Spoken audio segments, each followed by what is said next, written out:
Welcome to Contained Convos. Today's guest is a living legend again. I feel like I've been saying that for the last couple episodes, but these guys are really living legends and deserve all the flowers that we can give them right now while they're living. The lead member of Public Enemy, and really a staple in our culture and Black culture and Black history, and really fighting for our issues and fighting the power, no pun intended. We have Chuck D today. Salute, Lil E. Yo, don't give us flowers, just give us beats. For sure. I respect that, definitely. So how are you doing today? How's life treating you? How's everything going in quarantine with COVID going on? I'm good. Like with Zoom and Instagram, and we got the new rap station app that's actually Black owned, Black created. Yes. Everybody, it's all about not getting cemented into your seat. Right. So, but it is the way it is, and we've seen is the official transition from citizens into netizens. And if you don't know how to exist in cyberspace, the world, www, the World Wide Web, the internet, in the cyber world, you'll be in trouble. Right. And so, if anything, this would give us an understanding that we could get on the ground floor of some of these things, because big companies have been leveled. Right. And they just starting to figure themselves out now. So whenever we talk about like Black ownership, hip hop ownership, yes, this is a parallel universe that's been set up years ago. Right. And people are talking about a collapse in the grid, cyberspace being one hack away. Right. We've seen it happen in real lives where everything is stopped and been frozen. And so everybody's just trying to figure out. Some situations are put on the brakes, and now they got to do a 180 turn the other way of where they was going. So it's getting adjusted. Matter of fact, I was doing sketch designs on the future of concerts. Wow. And it's called concerts. That's crazy. I seen something like that on Twitter. I was on Twitter maybe like a week or two ago, and I don't know if it was Korea or Japan, but one of the Asians are usually like on it, on top of stuff when it comes to tech and all that. But they had a drive up. It was a small band or something, like a cover band probably, but they had a little small stage and people was driving exactly what you just drew. Yeah. Back in the day, man. And your dad would tell you a little bit about this. It's like out in Queens, they used to have this drive called the drive-in. It was right on the borderline. Okay. Nassau and Queens. Sunrise Highway. Where they later on they made the Sunrise Multiplex. Okay. But before the multiplex, it used to be the biggest drive-in theater in the area of those two counties. Right. And they used to have a gigantic sign up there that said drive-in. That's where I went, and my family went when we were little kids. Right. Now you're going to see drive-ins come back where cars are going to line up. Mm-hmm. The stage is going to be in front. People are going to be in their cars, turning on the frequency to what's happening on the stage. And it's got to probably be regulated and stuff like that. But social distancing is real, and I don't foresee people in audiences and crowds getting together for the next year and a half, and 2 years easily. If this disease still, a virus still goes like it's going. No, I 100% agree. I been having a bunch of talks with my friends and just figuring out different arenas and stuff for us to start tapping into now, because like you said, everybody's home. We're all kind of at the same level, whether you're a CEO or you're the low level employee, you kind of at the same level, and you're stuck. You're stopped. Everything stopped moving. So I always tell them, like, we got this opportunity to really get ahead now. Because all the CEOs and the people already got jobs and are secure in their job. They're not thinking to do too much and work too much. They just going with the flow of the company. They got their thing. So it's time for us as creators to jump ahead and start pushing all the craziest ideas we could think of. Well, the CEOs are turning OECs. It's been reversed. So now, their situation ain't no bigger than your situation. Right. Now it's about it's all about, like, people had to pay to get eyeballs before. They got a TV network, they got a listening, super radio stations because they had the areas and telecasting and broadcasting. But webcasting now is like, okay, you got the ability to do it and you got your own niche thing. So now you know, you your own network too. Now what's up? Right. Exactly.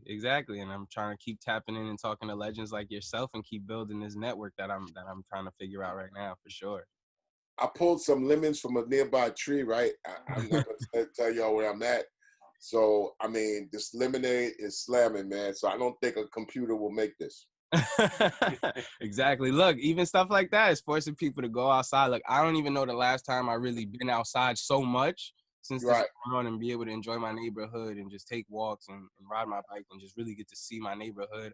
I've been watching trees grow, all types. It's crazy. Like, everything's flourishing and it's different. I'm loving it. You ain't watched trees grow since like what third grade or fifth Right, grade, where they actually exactly. 100%. it make you realize the real, for real. Exactly. So I'm gonna jump in real quick. I'm gonna ask you a few questions. Talk about your history and public. Right. If you happen to see me do this, right, because actually I'm doing all work at the same time, but I'm fully focused, and it allows me to answer a question, and I will rarely ever say, say that again. Right. No. Oh, that's good. I like that though. You got your own thing that keeps you focused and engaged. That's dope. Yeah, I have an art lab, and it just keeps my hands moving. Amazing. Yes. So actually, that's where I'm gonna start at. With growing up, what was it like? Chuck D, the person, growing up in your household, the scene around. When you were growing up, in your design background and architecture. I was reading a lot about you, and you're a very, very interesting and intriguing Black man. Yeah, I was born and raised into the arts.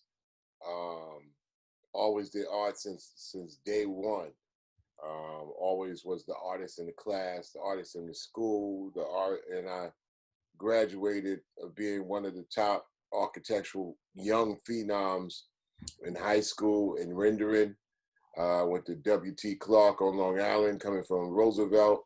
Right. In New York State, I got 2 honorable mentions for rendering. Then instead of going on my scholarship offer in the New York Tech, which is also out there on Long Island, Yep. I decided to go to Adelphi and get my degree in 1984 in the design with my minor in communication.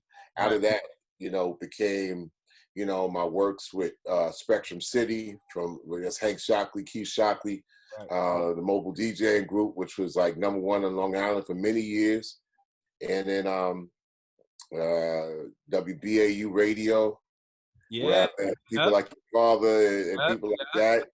On Adelphi University campus, working with Mr. Bill and Dr. Dre, Andre Brown, who's with Yo MTV Raps, and also meeting those guys that are behind you, Ron, DMC, and Jam Master Jay and the Hollis crew, and so I was able to take art and music and blend them together from a cultural standpoint. I grew up being educated in who we were as a people, because that was what you call the turbulent 60s. Yeah. And then the 60s was a discovery period. When I was 5 years old, I was living in Queens at the time. We moved to Roosevelt in 1969. Okay. I remember the Civil Rights Bill, it came down. So the same year I got my polio shot. Wow. The Civil Rights Bill was passed, and which said the United States government therefore passed a law that said we were civilized people, or people had to be civilized towards us, or right. or now we're considered civilians or some, That So, 3/5. We're no longer that 3/5. yeah, no, well, Still are. yeah, but the 3/5 and law was out the window. So, I had that much understanding. There's also the year that El-Haj Malik Shabazz was murdered. Malcolm X. Yep. Uptown in Manhattan. Malcolm I X. remember growing up in Queens and being sent home in the 3rd grade because Dr. King got assassinated April 4th, 1968. Wow. So we remember seeing and hearing Dr. King like almost like you would see, President Obama, just like it was like present. Mm-hmm. So the assassination knocked a lot of us like, what? And Vietnam War was going on.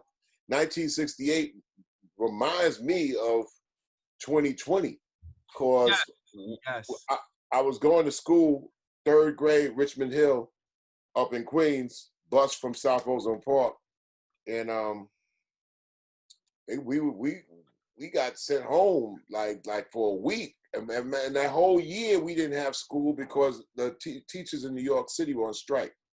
So we were out of school a whole half a year, and we finally got back in school, and Dr. King got shot in April, and then later on that year, Robert Kennedy running for president, he got shot and killed. So it's like, as an 8-year-old, you like, yo, what the? There's so much, yeah, all of that. And at the same time, James Brown comes out with "Say It Loud, I'm Black and I'm Proud." Go figure, right? It's right. A crazy period. And Vietnam, I got 2 uncles in Vietnam at the time, and I remember when my uncle got the letter, right, when the Marines dropped it by, knocked on the door. He just got out of high school that June, and they said, boom, they gave him a letter and said he had to report to the U.S. Marines. He was drafted and had to report to Camp Lejeune, North Carolina, a week later to get ready to go over the fight in Southeast Asia, which is Vietnam. Right. So I'm getting all that, which led me to make a record called Black Steel. I got a wow. I got a list of songs that I want to talk to you about, because exactly what you said. I wanted to keep the interview at least kind of the same as the other ones I did, but I wanted to do something different for you, because you can always do something different with me, man. Because at my age, if I can't teach, I shouldn't even open my mouth to speak. What am I good for? No, right, exactly. And I felt like, from watching some of your other interviews, everybody always asks you about Public Enemy and all of that stuff. So I feel like, what I'm trying to do with Contained Convos is really just educate and inspire my generation, and let them get the education that I got growing up. Like, I got to be around you before and hear you and D speak. I've been around so many people, thanks to my father and D, and got to have these intellectual, intelligent conversations, get so much game. So I'm trying to do that with this, and really just give people game. Not more so the typical, if they want to hear about Public Enemy, the whole in-depth thing. You got so many other great interviews that you've done, but when it comes to what's going on now, I think your voice. Well, you allowing me to paint, so that makes it different right now. So all y'all out there, if you see me bending to my left, I'm paying attention, but I'm also doing this sketch design. I also got a thing in the next hour, but I am totally in tune to y'all and Lil E making sure this thing happens. So yes. Yes, sir. Let's go. So a little bit. I mean, you just explained and broke down Black Steel in the Hour of Chaos, which is an incredible song. And I was just listening to a bunch of y'all stuff before this, and just try so I could get down certain specific pieces that I wanted to talk about. So I'm gonna move on to Night of the Living Bassheads, which I think I'm kind of gonna work a little all over the place, but Night of the Bassheads, because I feel songs are all over the place, so it's all right, man. Right. We musicians, so the songs are all over the place, but the way that people pick up songs, past, present, even future, is that your mind is already working like a remote. Right, exactly. So Night of the Living Bassheads, it reminds me of right now, actually, with the with the way how hip hop or rap is right now, and so many people dying from overdose and so forth, and something that you guys said in there was selling drugs to brother man and not the other man. And I think that's a real serious concept that we've been needed to pick up, but we have to start picking up now, because so many young Black kids are dying from overdoses and so many things. Like Juice WRLD was one of my favorite artists and an inspiration to so many other people, and to lose him so young, where he could have done great things, and we don't know what would have come of him and his emo pop sound that he had, and letting kids know it's okay and so forth. But losing him and losing so many people to addiction, what drove you guys to make, or drove you to write Night of the Living Bassheads? Well, at that particular time, you had R&B, which was Reagan and Bush. And what those two dudes did is that they eradicated a lot of different opportunities that allowed you to be educated right, to seize those opportunities, to be able to build for self, build on your own community. If the community is eradicated, then out of those ashes, then what? Then now you're looking for a job. If the jobs ain't there, and you can't build in your own community, you got senses of depression, people unsure about which road to take. Maybe they spent all their time trying to come up and find out that they have resistance. Right. So then people go for what? A lot of people would at that particular time, you look for releases. You look for things to get you away from your realities that Right. are looking bleak. And you know, the drug game in the 70s was a mix of different things going on. In the early 70s, you had people that dealt some of those things, but also you had the influx of people coming back Right. from Vietnam. Right. And a lot of times, you have a lot of things going on to keep a soldier going, and then you have those ailments in war, and things to wean you off of something. So when they came back, there was no opportunities or less opportunities Right. in the Black community that was destroyed for many different reasons. And these people that went off to fight and faced the atrocities came back to a hollow ground, and they couldn't fit in, or they didn't have many programs that fit them in. And long story short, it got to a point where that particular drug era wanted people to drift away. The music was a great release, maybe not enough, because even the music had to talk about reflecting the time of the signs of the time. It gave inspiration, but also people needed reality. It's like, okay, I got a hopeful song. I was hopeful in the 60s. I could plug myself in off of hope. Say it loud, I'm Black and I'm proud. We're a Winner by Curtis Mayfield. Young, Gifted, and Black. Weldon Irvine. And Donny Hathaway and people like that. Aretha Franklin. So people go energized because they say, I got the energize, I got the knowledge, wisdom, and I got the understanding, and I got a community I could plug in. By 1972, 73, a lot of those plug-ins, they done ripped the sockets out. Right. So you can't plug it in anything. So the depression that came out of the mid-70s was like, all right, I'm going to just zone off a little bit. Then the drug game took into more areas of escapism and became a bigger money thing. When they took weed off the streets in the mid-70s, the next thing they came with was some of the stuff they tried to push in the early 70s and late 60s that a lot of Black folks rejected. And I remember very clearly when I was 16, 17 years old, in that area of Nassau, Queens, Brooklyn, and parts of it, you had the cocaine wars. And the cocaine wars, I mean, you might have saw movies, like American Gangster and hearing about Nicky Barnes and all that, the drug movement. They realized that the money game and the cocaine game was a different level game that was just going to be like spiraling up. So I seen it very clearly that by 1980, 81, you've seen an influx of drugs, right? A more addictive drug, especially when it turned in the scientific way to turn cocaine into crack. Right. The money and the disrespect for the age groups disappeared. I mean, the respect for the age differences disappeared because the money became the god. Guns became the thing that made somebody who didn't need a posse to protect them, because all you need is one gun for one person, and you're going to intimidate anybody else that you feel is. So that game came in, and by 1986 and 1985, our communities were decimated by the game, the jail game, the addiction, the one-sided law, the guns, it was takeout everywhere. And so we wanted to address that. The only way to address this, since people were looking at rap music, we felt a way to undress that. That we knew that young people would at least say that, somebody is out of fashion or out of tune is something to turn away from. So we had to make the drug game look out of fashion, out of tune. And I knew that as a young kid growing up, seeing junkies when I used to go visit our family in the Bronx, and older people would be around the stoop shooting themselves up. So as a young head, I was like, I don't want to be that. I don't care what it's giving them. Right. So we made drugs look nasty. So that's why we wanted to do the same approach to Night of the Living Bassheads. There was a movie called Night of the Living Dead. Yep. And we wanted to make those parallels to make somebody say, ugh. And once you get a young person say, they really don't ever touch it. Right. So that's a technique that we happen to use. Rap music is popular.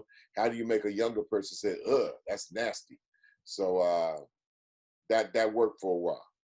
Awesome. So now I'm going to skip to the song "Proud to Be Black," I was interviewing D, and he told me that Public Enemy, you guys came to Run DMC with the "Proud to Be Black" song, and they tweaked it and did it Run DMC style, but it was all you, Public Enemy and Chuck D's doing. What was our camp? It was Andre Brown, Dr. Dre, Dr. Dre, who's the man, Yep. Yo MTV Raps. He's somebody who should do your show next. And we all come from Long Island, and we all came up together. Long Island, yes, sir.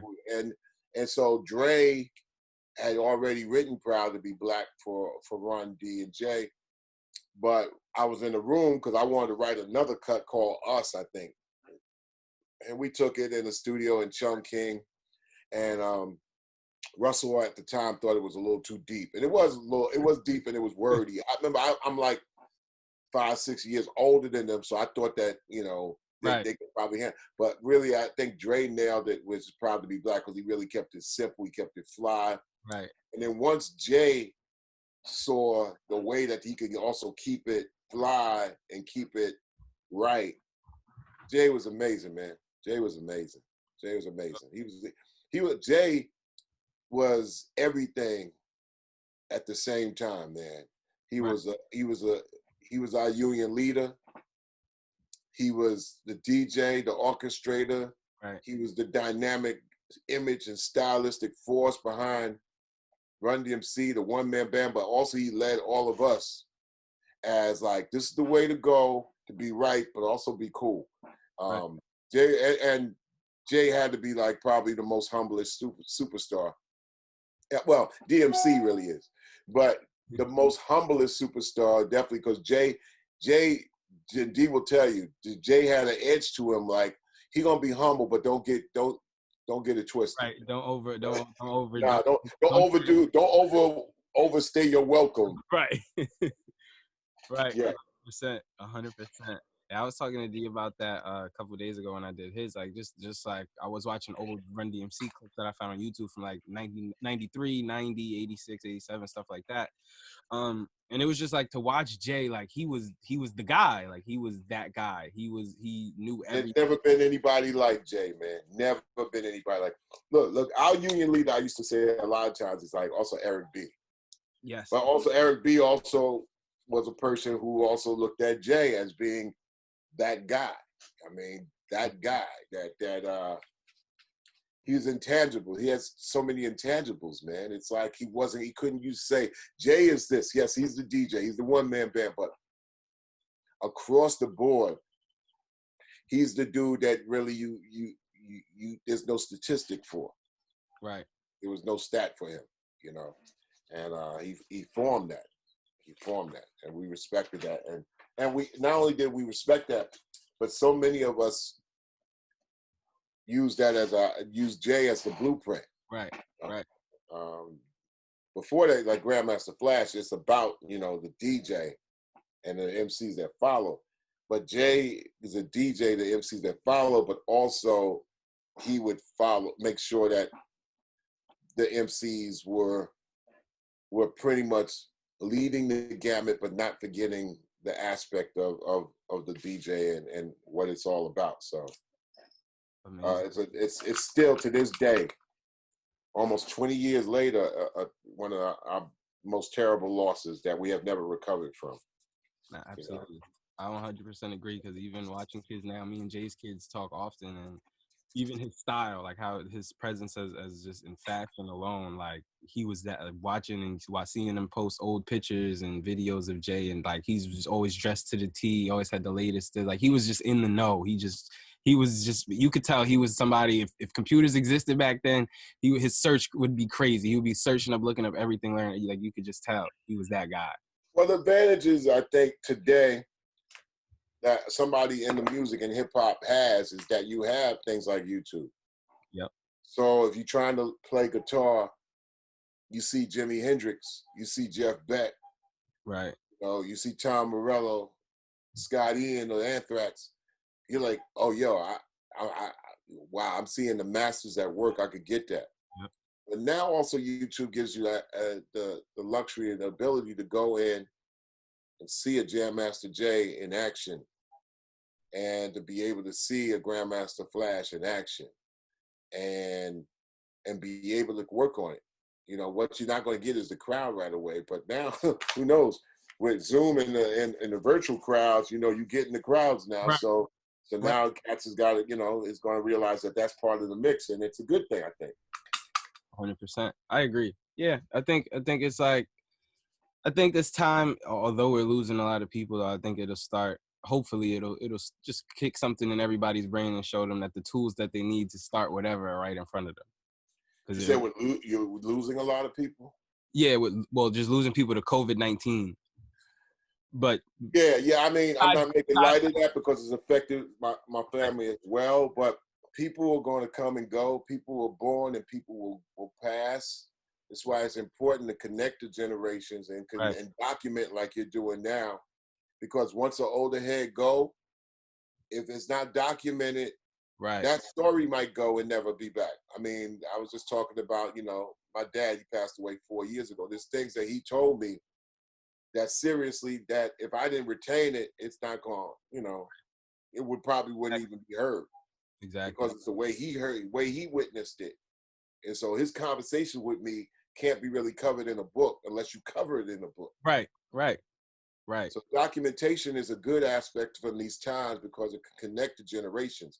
But so many of the generations, young and old, are wasting the technology on it being a toy rather than a tool.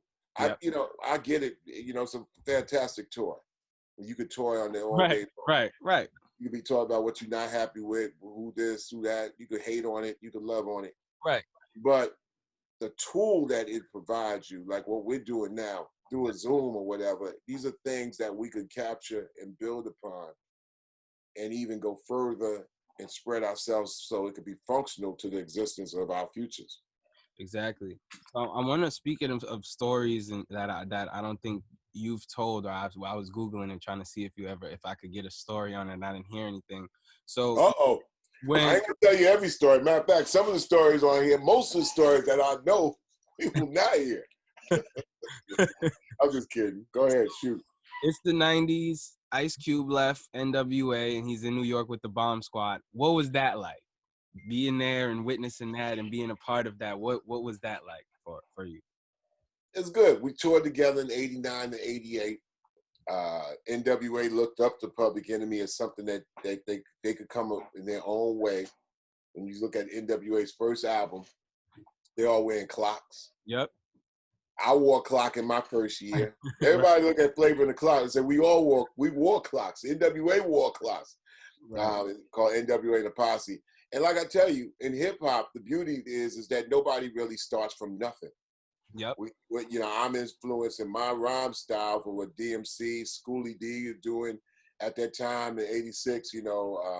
So and then Ice Cube looks at what I'm doing. I'm just inspired by Melly Mel. Right. So it's all comes from somewhere. Yep.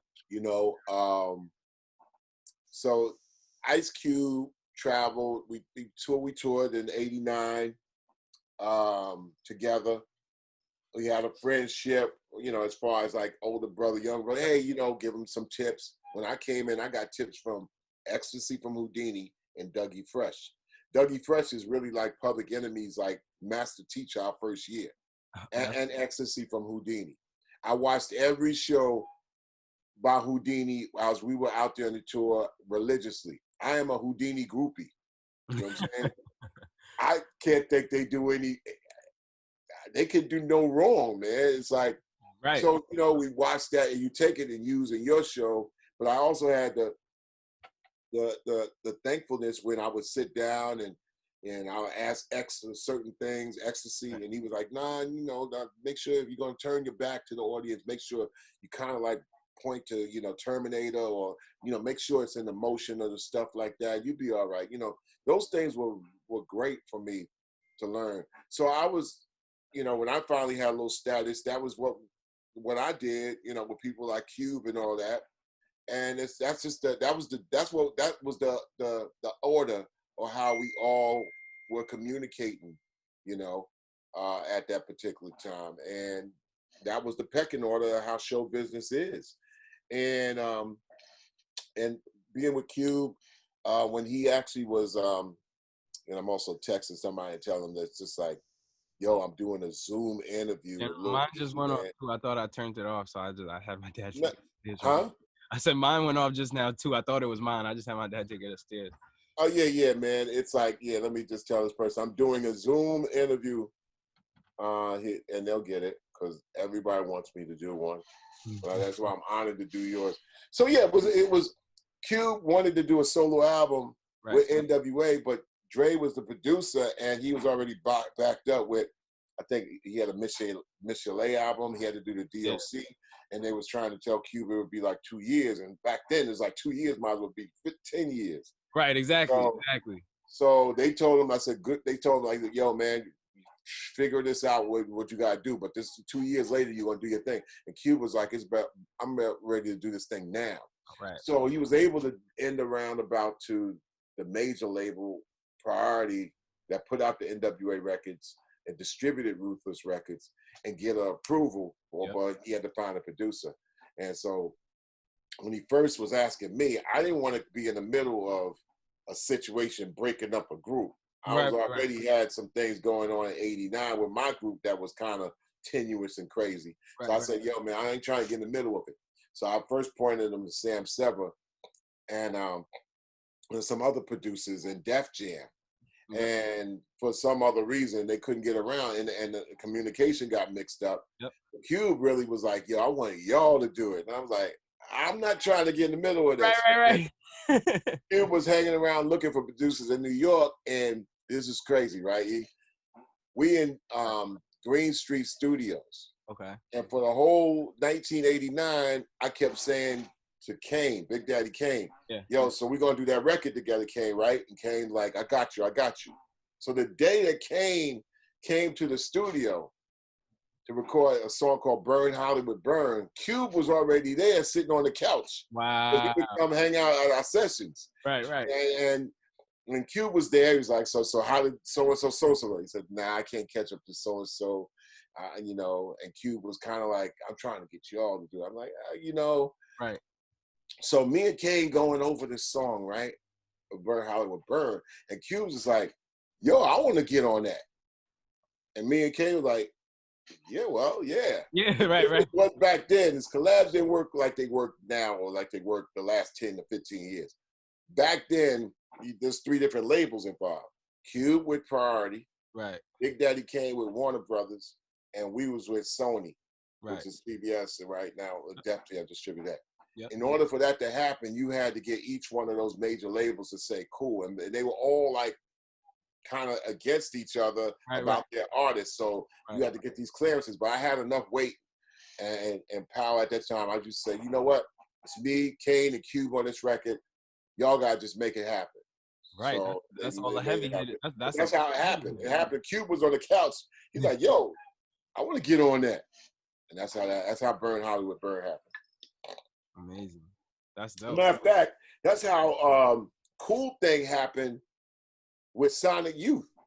Wow. In the same studios, same time almost. We working on Fear of a Black Planet, and we ordering from the same menu. They using Studio A and we using Studio B. So we meet in the lobby and we opening up the food. So how's everything going? How's everything going? I think I'm gonna order from this, boom, boom, boom. And they're like, well, we're working on this thing. Chuck, can you come in here and actually be a part of this thing? And I'm like, yeah, well, is it easy and all? They said, yeah, 2 words or whatever, boom, boom, explain it. And that's how that happened. And today when people talk about that album Goo and Cool Thing, that's how that happened. And so artists are all together, and when artists are in the same atmosphere, magic happens, man.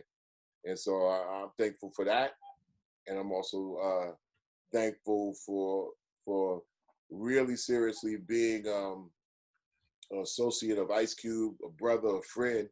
Absolutely. And he's probably, if not, he's in my top 5. He's on the Mount Rushmore of the top 5 of the most incredible minds of our time, man. I call him the man with 2 brains, man, because he's overlooked, man. But man, there's so much history with Ice Cube making it. He's the first MC that made the West respected to the whole world, man. I First, agree. you got Ice-T. Ice-T to me is like he's like my compadre. He's like my brother, man. And Ice-T, he knocks down the ice. He knocked it from a glacier. He's a glacier formation. But Cube came along and made cats as this young gun say, "Yo, man, the West is gonna come with it." You got the guy that laid the ground like Ice-T. Right, right. But you got the guy that also is that Range Rover on top of the ground at full speed, and that's Ice Cube. Our path layers of Melly Mel, and then when it come down to me and all, we just laid some more of the concrete. But the dudes that zoom and soar like Kane, Q, Rakim, of course, and KRS-One. Those are dudes that were like rockets on that ground. I mean, like, right. I mean, man, those dudes, man, them dudes could rhyme, man. For sure. So now I'm gonna backtrack a little bit too. How far you want to go back, Lil E? You want to go back to Noah's Ark? We might need to get all our people on one boat and start over. We might need. I want to go back though to Delphi University, working at the station. Damn, that's damn near Noah's Ark, E. Because I want to kind of go back to your college experience. My dad Andy was telling me a little bit about how you were really looking to be more, I think, a communications major or something in sports, and like doing sports because you love sports. Not really. I mean, I went to Delphi to be a graphic artist and a designer. I came there with a lot of talent. You go to manifest your skills, your talent into skills. That's why you go to any educational system. Right. I got this talent to lead me and direct me to skill. I got kicked out my freshman year. Wow. I got kicked out my freshman year. I was a school cartoonist. Matter of fact, me and another brother, Jeff Thomas, another brother from nearby Uniondale, the next town over from Roosevelt. Yeah. We were freshmen in 1978 at the Delphi University. Two black dudes, 18 years old, were the school cartoonists. Wow. He did a strip called Guardians of the Galaxy, which was like kind of superheroes. And yeah, all that's yeah. And on the top of that was I did one which was satirical with caricatures called College Madness. So whenever I saw something politically or something crazy going on, I did cartooning from a black standpoint, and I nailed it, right? So here's, like, they were like, damn, these two dudes, freshmen coming in on some graphic tip, like, we were unstoppable. Jeff was a great college student. Jeff went to all his classes. Right. Jeff was he graduated in 1982. I got kicked out. I went to college every day, didn't go to class, except for my art classes. But, I'm guilty of the same thing until I learned better. Yeah. So arts and sciences was my department, but I didn't care for the sciences. And back then I didn't have to take math. But back then, it's like you had to take these other prerequisites, man, along with what you're there for. I just didn't go to any class, man. I was just like, I loved the college experience. I just didn't want to sit in the classroom that I didn't do. My art classes were 3 hours, 3.5 hours.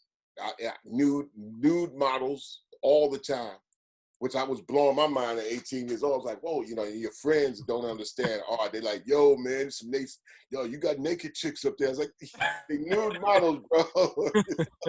They said, so the world of arts, I've always been in the arts like that, but people didn't know me for that. But my cats are like, yo, just be where you at, man. This is what I do. But so yeah, I got kicked out. And the crazy story is that I didn't fail. I had all incompletes. I turned my paper upside down. It was the same thing. So I couldn't believe that I got kicked out, man. So I just, I went to the Dean of Arts and Sciences at that time. Mm-hmm. And he said, listen, Mr. Ryan, now you are an enigma. And I was first, huh? No, wait. Right. Enigma. You gotta catch it. He said, yo, you come to campus every day. You're the school cartoonist. You're a phenom. People, everybody in your class that you do take, it's like, yo, wonderful. But, yo, man, he's incomplete. I don't understand, man. Right. So he says, because you're this paradox of all kinds of things going on. You a radical and all that. But Right. you're, listen, man, my job is this. You got to go to class or whatever. He said, I don't do this. I'm going to make a deal with you. Right. You can make up these 6 incompletes in your school if you have a conversation with each one of these professors to take that class over again on your time, bro. Now, let me tell you this much. If any one of those professors say that, no, I don't want you in the class or whatever, you can't sit in, deal's off the table. You ain't coming back here. Wow. You make up all those incompletes. After that, we'll reconsider. As a matter of fact, some of them are going on sabbaticals. That's why I'm like looking up what sabbatical means. So I'm like, all right, cool. So for the next year and a half, I sat in classes. I made up each one of those classes, man. And I was reinstated back in Adelphi, 1981, spring semester, top of January, you know? From that point on, you know, I never looked back, man, because that's when I realized school was a business, man. Right. So even when I was late, I would be calling the department up like, it's snow. I missed my bus. You know, I had to take the bus and then walk a mile with a big portfolio through Garden City. Right, because you're an art student, so you I got a big portfolio. And the cops stop me all the time. It's like, yo, what are you doing? I'm saying, well, I'm not going anywhere with this big flat machine gun, sir. It's like, you ain't gonna give me a ride in the snow anyway. But you know, but the thing about it is like, you know, I was reinstated, and from that point on, I said, hip hop is started as a music, and this is why this is important. That's why I told that long-winded story. I said I could be a graphic designer in these record companies because they all need design. I'm sharpened like hell. That pushed me through finishing at Adelphi at school. And at the same time, I ran into people like Bill Stepney, Mr. Bill, who were doing the hip hop shows on WBAU. Amazing. And so those two are using the art and the radio station, and my minor being communication and meeting Bill Stepney, who had that tie into like the Def Jam and all those guys. It was like a match made in heaven, man. So that got me through school because I said, look, at the end of the day, man, I know I could go to Mercury Records, which was Curtis Blow's label. Yep. Which coincidentally was a label I later recorded on. I said I could be in the art department and design just dope artwork. So Say Adams and Stephen Carr, guys I looked up to, who started the drawing board for Def Jam, the first art department. I think Say did you guys' logo as well, right? Did he do the logo? I did our logo. Okay. Eric Hayes cleaned it up. Okay. Eric Hayes is the dude that recently designed the alternative uniforms for the Brooklyn Nets. Those that BK. That's who did that. Those are crazy. Eric Hayes. Eric Hayes did those, and he also tightened up my logo. Basically, tightened it up for record reproduction. That's all. But the logo I designed, you know, and you know, your dad knows E Love, who's with LL Cool J. E Love was LL Cool J's sideman. And I was looking through the magazine called Right On, and I was making a logo at the time, so I just cut his silhouette out. Oh, that's hot. Same hats, and then I made the logo, but it wasn't for Public Enemy. It was for a fictional group called Funky Frank and the Street Force. We used to like make up names, right? Or hear names and I used to make logos for groups that didn't exist. And then we used to do shows, and I fill the flyer up with these logos because we got, you know, coming from Long Island, you always seeing like the Rock Boys always had logos. Right. They always had, they had venues. Matter of fact, the Rock Boys would never ever leave Long Island and make a living because they got like 28 places to play. Right. All the big clubs was out there. You know, they had a place called OBI, called Oak Beach Inn. Way out in Long Island, Oak Beach Inn. Out on the water. They used to put like 5,000 people in it, like on every weekend. Jeez, you know, packing out. So the Rock Boys would do their rock thing. You know, they got, you know, it wasn't a black thing at all. Right. But they had logos. They never had to leave Long Island. I think that's also what hurt a lot of groups too, is that they had it so good just in Long Island and Jersey, playing these 5,000 places every weekend, that they said, we ain't got to go nowhere. We ain't got to be big. I wanted to do the same thing for rap and hip hop. Here, you know what? Here's a DJ. We playing in front of 1,000 people, have a logo. Spectrum was a group that had a logo, the music. Hank Shockley and Keith Shockley made sure that the music was beyond, and we made it happen. I got on the mic, and yeah, we made it happen. We made it heard, and we presented it. And Bill at the radio station, later on Dre had the radio station as well as an original concept group. So we all wanted to say we wanted to project hip hop by being fans of it. Even to this day, man, I have Rap Station, which is a 10-station channel network and an app that you can get. And my biggest joy in rap music and hip hop is promoting all of the different hip hop and rap music tastes around the world and helping artists see their next, venture. Amazing. So now that actually brings me to this next thing. I was talking about, I've been asking, I asked Cat, Grandmaster Kaz, I asked D, I think I might have asked L, but I want to ask you about, what do you guys think about the Hip Hop Museum and the purpose that it should serve in hip hop? Like, what as a cultural center or a cultural hub, like what's the purpose that the Hip Hop Museum should serve in sort of, not, I don't want to say organizing hip hop, but yeah, kind of giving hip hop that governed body. Documentation is everything, man. You can't freestyle documentation, man. And curation is important, where you know that there's a line of the past, present, and future. Every time we watch sports, they make sure that every sport player in the present and in the future knows that yeah, you put on a Dr. J jersey. Oh yeah, you know what? Jordan is a part of the conversation because you're wearing Jordans. Yeah, that Bill Russell 6 is the reason nobody else is wearing 6 with the Celtics. And yeah, he's the Lord of the Rings. Ball players are taught this. Rap artists and hip hop artists aren't really taught this. It's lingered in the air. What a museum does is makes it official, man. You got a place to go to that will make it actual fact that it ain't based on opinion. Right. Opinion is cool. With freestyles in the air, you're able to pull it down and have it for individual use or taste. Mm-hmm. But fact is when it's cemented in not only the ones that did it, the fans that checked it out as well, the media that covered it, and also what it was spawned from. Like, how many people gonna have conversations about engineers in hip hop? If I tell you a Steve Ett was a major player and you don't know his name, I'm like, that's something that's missing in that. It's like in basketball, like the coaches, you even know the referees, man. Oh, that's Mendy Rudolph. The dudes that really know ball are the ones that got 40 or 50-year careers. They might have came through the high school, they played, they coached, they went into broadcast and sportscasting. They might have been agents. They doing a lifetime of service to the thing that set them off. Right. Well, in hip hop, it's all over the place. Mm-hmm. So when it's all over the place, it's a good and bad thing. It's a bad thing if you just say it's natural for it to be all over the place, and that's just art being just what it is. It's like it ain't got nothing to it.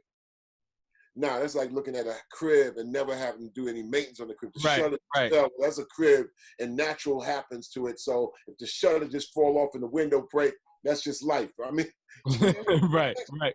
That's turning a house into a slum. Right. You got to have maintenance on everything to go forward, man. And the maintenance on hip hop is a museum. I agree. And I really like what you just said about the engineers, and because there's so many roles that I feel, working with DMC Son D-Son and managing him for the short period of time that I did, working with our engineer from Platinum, Surge Side, Surge engineered and mixed and mastered songs that I loved from a kid, and we only found out from working with him and stuff, and it's for him to have, he should have 10 Grammys. And well, you know what? That's why credits are important, E. Right. Documentation and credits are important. Mm-hmm. He's somebody who you should talk to for a half an hour about what he does, because hip-hop, just like sports, is a sum of a lot of people's occupations and jobs. And people got to make a living, man. Mm-hmm. All right. It's not always about all right, damn. Yo, yeah, they're getting the bag. Right. Bags have different sizes to them. Exactly. Making a living and making a killing are diametrically opposed, man. Mm. You don't want to gut out the ecosystem of what makes it possible. That's why when you hear a person oh, yo, and they get platformed, Yo, they got $600 million and they made the hip hop power 30. But how about the ones that make their living that need to actually plug their occupation into those situations? Right. You got to illuminate those situations. You gotta show love to what you're doing right now in your show. You just can't reduce it to say, oh yeah, yo, Louis got a little podcast, got a little blog. Leave the little to Louis, and don't put it like little podcast, little blog. No, you are a network, man. You are right. The media. It ain't no such thing as big media, little media, especially now. It is the media, and the sum of all parts are to be respected. And the sum of all the parts need to be respected as equal as if I'm doing an interview with NBC and I'm doing an interview with you, it's like it's got to be respected the same way. And that's when hip hop starts to come up, because what it means is that you as a skillful person have something to plug your skill or your company into. Right. If you don't have a wall or a socket to plug it into, your plug ain't gonna work. And we need sockets built for the plug to work for all these areas that people have been obscured on. Credit to everything, man. I made sure when I was making those Public Enemy albums that everybody, down to the finite man who was going to get, coffee and tea for people, was in the credits. And you know what? And a lot of people have made a living off of the credits that we were able to do in those albums. Bum Ruster's Show, Fear of a Black Planet, Takes a Nation Millions to Hold Us Back, Apocalypse 91. You have people that was able to make a living because it ended up being part of their resume. Same thing right now, when somebody's on social media and does something, I think important, like what we do at Rap Station. Right. If I play somebody's song, I'm breaking their song. They are independent artists. Let's say like an artist like Classified. Yep. Or artists like Substantial or Descendant. Those artists I play on Rap Station, and we play a lot. What I do, I tell them, I said, listen, I introduced your song. Right. So take that snippet and spread that around how I broke your song. So you know what? It makes people spark up like, oh, yo, Chuck D had this. And so at Rap Station, not only do we play the music, but we chart it as well, because that's what gets the most traction. When we make a chart, we just don't like, yeah, we got your song, we threw it in the mix. Nobody knew what it was, and it's in the mix. It mixes in, and then it mixes out. Nobody knows nothing. So I expect props for actually giving you props by putting it in the mix. That's all played out and insufficient to the future of making sure that somebody gets their proper credit and able to build off of that. No, 100%. That's why I do this thing that, I started it last year when everybody could get together, but I was doing open mic lives at a local restaurant called Google Cafe.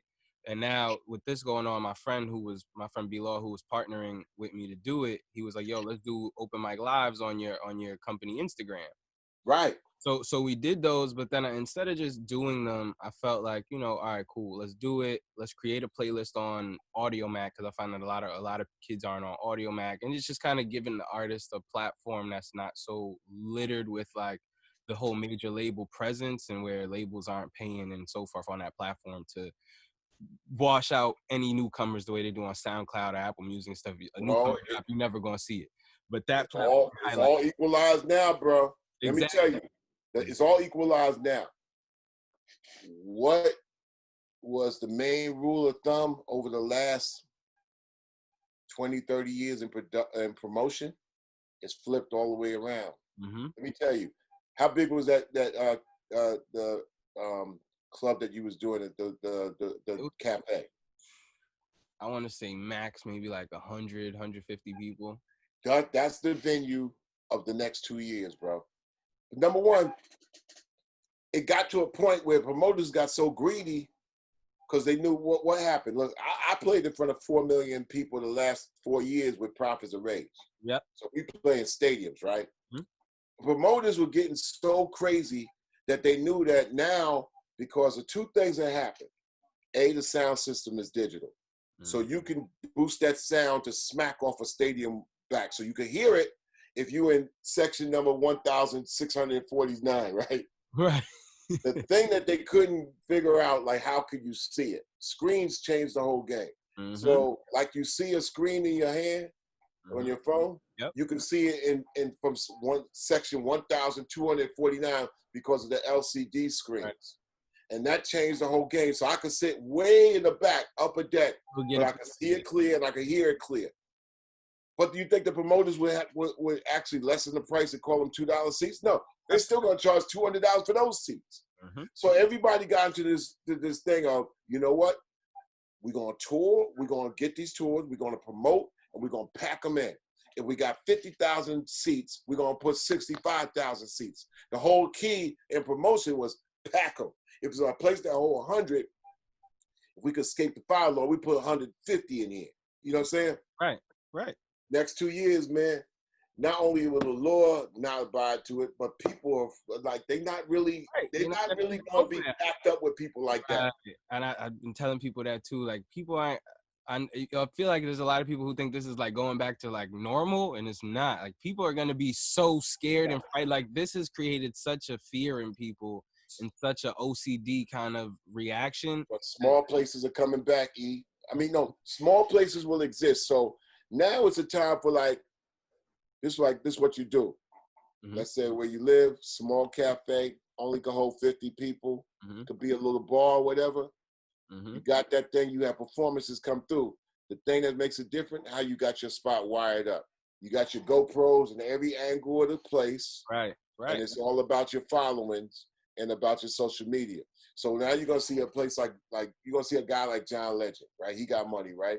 He might buy like 50 cafes across the United States, maybe 20, right? Mm-hmm. One in St. Louis, one in Baltimore, one in Ohio, maybe a couple where he's from, right? One in New York, one in LA, right? And all he got to do is play his cafes because what? He's bringing how many people he got on Twitter and Instagram? Millions, right? Millions, right. Every single spot is probably going to hold 100 people, 200 people, but it's going to be lit to like 20 million people at every performance. Right. And it's going to be backed by sponsors. It's going to be backed by people that, and the 50 people that's in there going to be real special. Mm-hmm. People going to be so like, small places. Know who those 50 people are that even got in there. They're going to be like, yo, what's going on? Or they might be the ones that happen to win through some kind of contest or something. Who knows? They might be his most ardent followers. Mm-hmm. So the day of, I'm playing 18 arena dates in a row.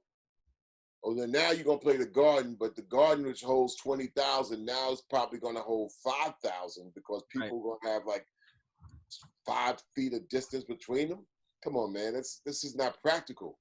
Right. So smaller places will start out in the middle of the ashes. So keep in mind, if you know somebody, go pro that place up. Go into partnership with their club, and you ain't got to go nowhere. I'm telling you, because it's about your following, how your place could get webbed up, right? And that's how your ground floor is gonna happen before Live Nation buys you out. But they don't know what to do right now, bro. Right, that's the truth. That's the truth. They don't know. Live Nation don't know what to do. They just waiting because they've been destroyed by this. They their number one game was like, we brought everybody up, we brought all these venues up, and our number one game and get our money back. We got to pack these places. And we're going to pack them. Mm-hmm. We're going to put them on top of each other. Yep. Then all of a sudden this comes up. Now you got to think in reverse. You got to think in reverse. You got to think the other way around. Dynamic. You got to retwist your whole dynamic of your company. So now I want to move to back to the songs. So welcome to the Terror Dome, because I feel like you said, right now I feel like we are living in a terror dome. This is the terror dome. We're in here, and people are terrified about going outside, doing anything. We got this enemy we can't see that we're fighting. So what was, when you came up with Welcome to the Terror Dome, what was the terror dome you were speaking of? Introducing people into the 1990s. It was written in 1989.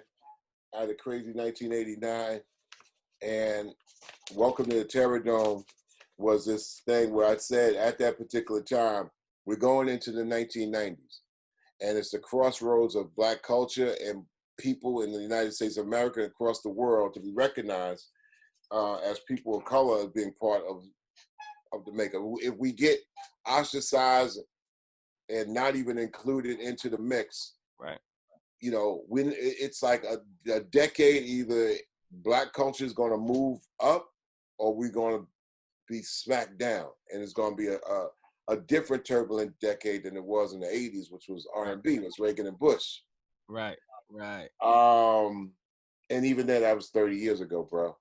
So welcome to the Terror Dome was also welcoming people to how I think and what's in the essence of my mind. And I knew that in the beginning of the Terror Dome, there was 3 mics that actually went through trials and tribulations in the Terror Dome. Right. There was Michael Jackson. There was Michael Tyson. And there was Michael Jordan. Yep. And each one of those guys were tested in the 90s. Tyson was accused of rape, sent to prison. You know, with an unsure, shaky case. Michael Jackson was accused of a whole bunch of different things and ostracized, and he was up against the gun. And Michael Jordan, they accused him of all kinds of other crazy things. His father was killed, and he was tested, the gambling thing, and they put him out. I guess people are now revisiting that with The Last Dance. Right, right. So they tested these people publicly, and I called them the 3 mics. And that's what the 90s were coming in. It's going to be a test as we become the face of the more visible faces of American culture. They're going to test our favorite. They're going to test our most favorite famous mics right in front of us. Mm-hmm. And sure enough, our most famous mics were getting it throughout that decade. Jackson, Tyson, and Jordan. Which is crazy. So now that actually brings me to Bring the Noise, because I also feel like we're in a time where Black is Black and we're gonna win, like you said in Bring the Noise. So I feel like we're in this space where Bring the Noise was simple, man. Mm-hmm. At that particular time, man, we had to say a word. Our skin is noise. Mm-hmm. Our skin is noisy as hell, man. You know, against the privilege. Yep, and I think that's where we are right now. I think they hip hop is the #1 genre. We have all of our Black entertainers and actors and actresses are at the forefront of everything. I mean, they're remaking Blade with a super dope. I think Mahershala Ali. I think I'm saying his name wrong. Yeah. I love everybody who is cross cultural. I don't agree with. But then again, man, I'm from the last century, so there's a lot of things I butt heads with. And I'm supposed to, man. I'll be 60, man. Why not, man? I'm like, I ain't gonna not butt heads on what I think. Like, for example, I don't believe that everything got to be remade, man. And I don't believe in that either. And I don't believe that just because it ain't HD, I can't see it. I'm like, that's crazy. It's absolutely, you know, really, it's like, but we're in an era where people, they hear with their eyes a little bit too much.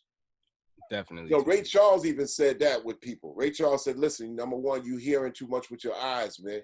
Close your eyes and you'll hear what it really is. But everybody's eyes open, so they got to be presented. We in the era of screens.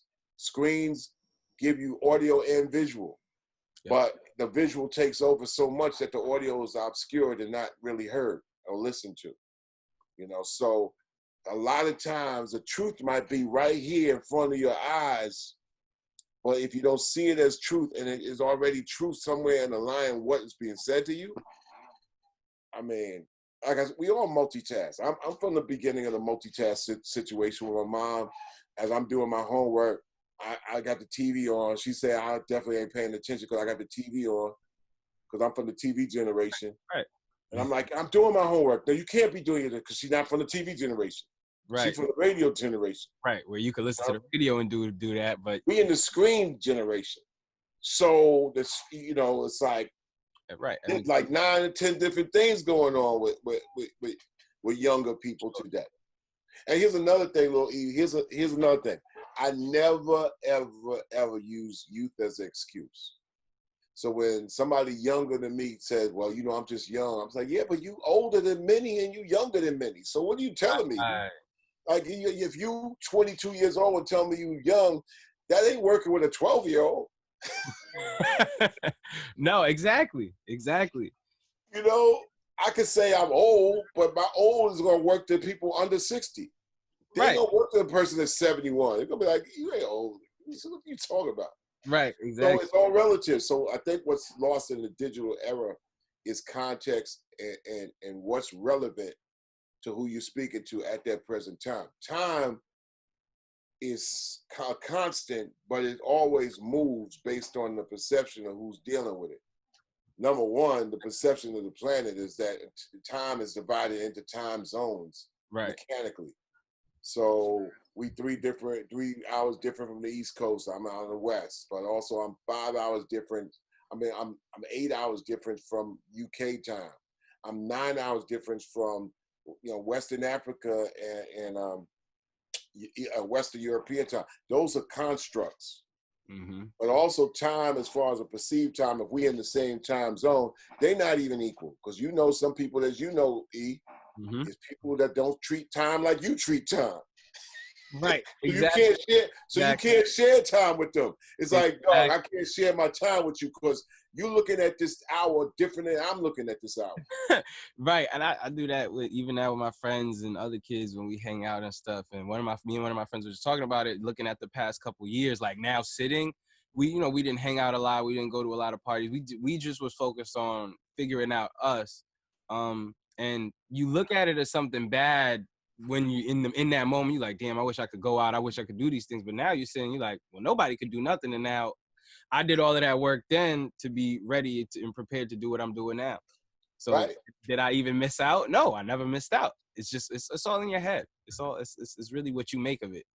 And you build, and with time also, you prepare in the time because, preparation prepares you when opportunity knocks at their door. Right. Right.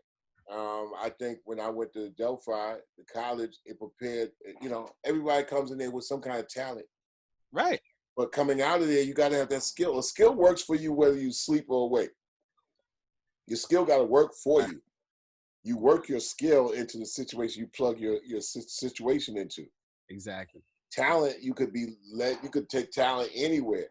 That's why skills is a thing that you have to get manifested, and it usually comes with teaching and then being able to be taught. So, yeah, I think a lot of my hip hop teachers, they didn't think they were teaching me, but then I had to listen and watch and pay attention.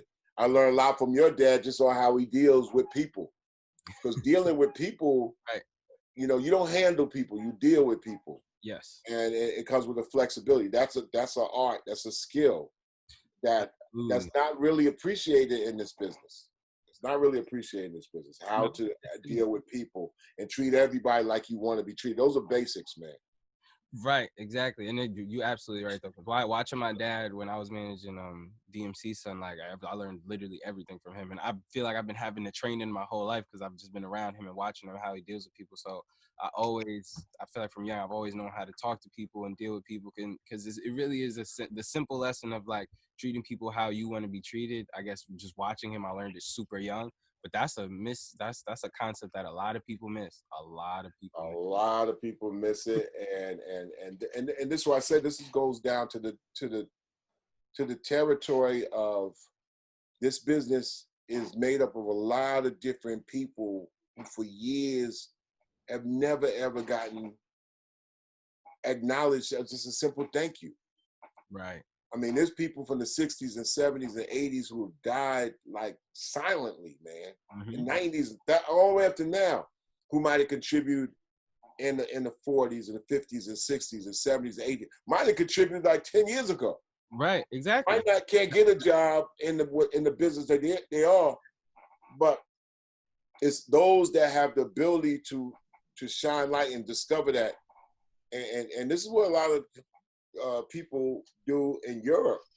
They kind of like, they go and try to reach and try to do like, oh, nobody never knows who you are. And they end up doing a documentary on a person who might have been the dude that kind of, played the instrument in this band that, and they make a thing out of it.